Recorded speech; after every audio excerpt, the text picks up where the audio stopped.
Ouais, Tov, bon alors c'est vrai que Shabbat Korach est passé, mais mieux vaut tard que jamais.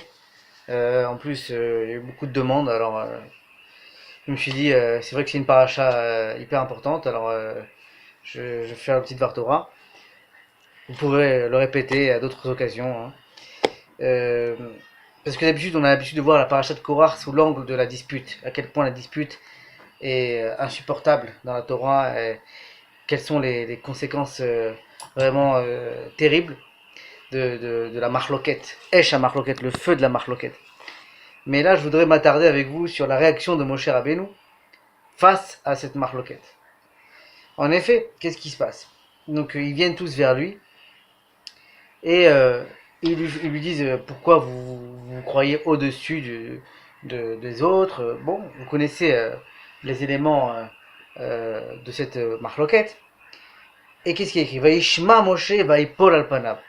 Moshe entend ça et il tombe sur sa face. Et Rachid nous explique c'est quoi il tombe sur sa face. Qu'il a dit j'en peux plus. Ça fait 4 fois. 4 fois. Il y a eu Chet Egel, la faute du veau d'or. J'ai prié pour eux. Ensuite il y a eu la faute où ils ont dit on en a marre de la manne, on veut retrouver de la nourriture comme avant. Et qu'ils se sont acharnés, ils se sont jetés sur la nourriture. J'ai prié aussi pour eux quand ils se sont fait punir.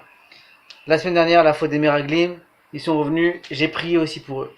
Et là, Korah revient et il dit voilà, vous croyez au-dessus de tout le monde. Là, il écrit Nitrachlou Yadav, ses bras, les bras lui en sont tombés et il était complètement déphasé, mon cher Abel. Donc, déjà, Rachid nous dit dans quel état d'esprit était Moshe. Il était vraiment déçu, il était vraiment désemparé. C'est les bras m'en tombent, comme on dit. Ses bras lui sont tombés, il ne savait plus quoi faire. Donc nous, on penserait que qu'a priori, il dirait quelque chose une réponse vive. Il s'énerverait. Il dit mais qu'est-ce qui vous arrive? Calmez. Qu'est-ce qui se passe? Non, qu'est-ce qui est écrit? Il leur dit comme ça. Enfin, il daber el korach, ve'el kol adato les morts, boker, ve'yoda Hashem, boker. Et les Mefarshim m'expliquent, c'est quoi boker? Matin, demain matin.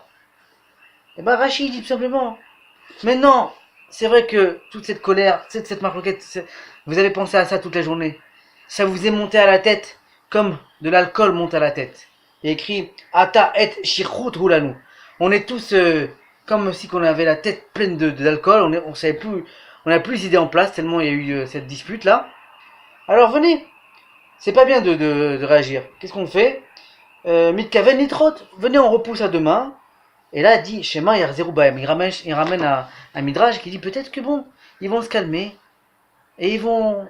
La nuit va porter conseil et ils vont revenir sur ce qu'ils ont dit. Le Rachaim Akadosh dit non seulement ils vont revenir, mais ils vont faire tchouva. Ils vont dire non, en fait, on a mal réagi, c'était une arvéra de notre part.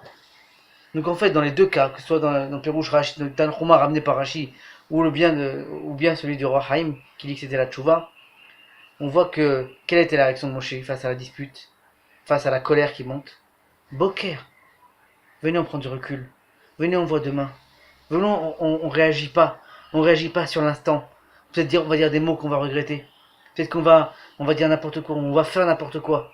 Venez on prend la nuit pour porter conseil, venez on prend du recul. Et ce moussard là, cette petite leçon de moussard là qu'on apprend, elle est hyper importante parce que qui ne traverse pas des moments de querelle, de dispute avec n'importe qui. Et donc là, qu'est-ce qu'on apprend? Boker. Bon, laisse la tempête passer. Demain, on y verra plus clair. Voilà. C'est ce que je voulais vous dire pour cette paracha de Korach. Je voulais pas m'attarder sur la dispute. C'est un sujet qui est très dur, la marloquette. On l'a vu, c'est le Gehinnom, c'est l'enfer. Donc, retenons ça. Quand il y a un problème, quand il y a une dispute, essayons de prendre du recul, de repousser à demain pour que la colère retombe et que tout s'apaise.